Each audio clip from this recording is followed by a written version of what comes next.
Buhay Trucking. Panoorin po natin ang kanilang pagkakarga. Ang kinakarga po nila yun, babiyahin natin papuntang Zamboanga City. Buhay Trucking. Panoorin natin.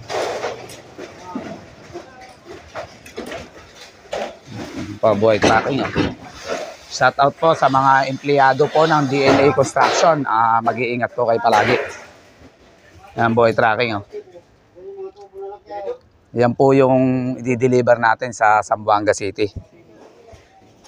Shout out kay Engineer Demi Aquino at kay Mambela. Engineer, shout out sa inyo. Maraming salamat po sa pagtitiwala niyo sa akin. Buhay Trucking ang may kinakarga. Big shout out po sa lahat ng empleyado ng DNA Construction. Mag-iingat po kayo.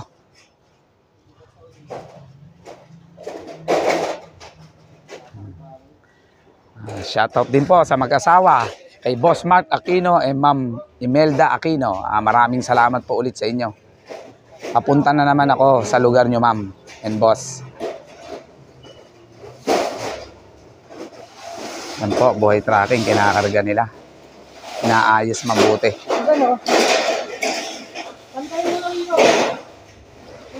Yan.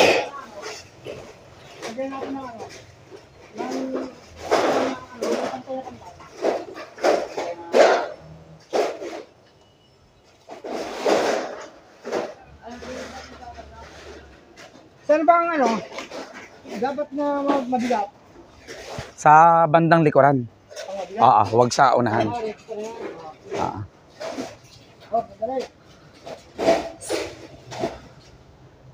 Pag nakaalis po tayo ngayon, araw ng linggo, possible po makarating tayo ng Miyerkules ng gabi o Huwebes ng umaga. Nasa Zamboanga City na tayo, Buhay Trucking. Basta po hindi po nagka-problema ang karagatan, ang barko, hindi na hold, dire-diretso.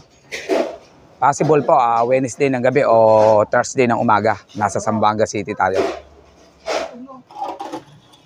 Meron po yata kasing bagyo sa Pilipinas pero hindi po natin alam, Buhay Trucking, kung ipapahinto ng Coast Guard ang biyahe sa Batangas o diretso siya. Malalaman po natin mamaya, Buhay Trucking, update ko kayo.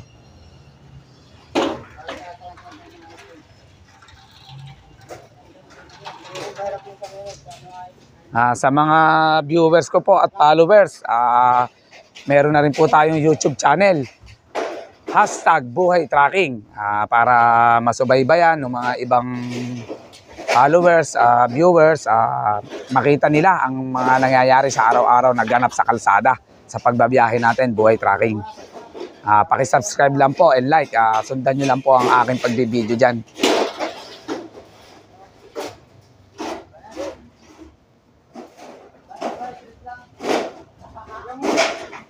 Ito po ang kinakarga natin papuntang Zamboanga City.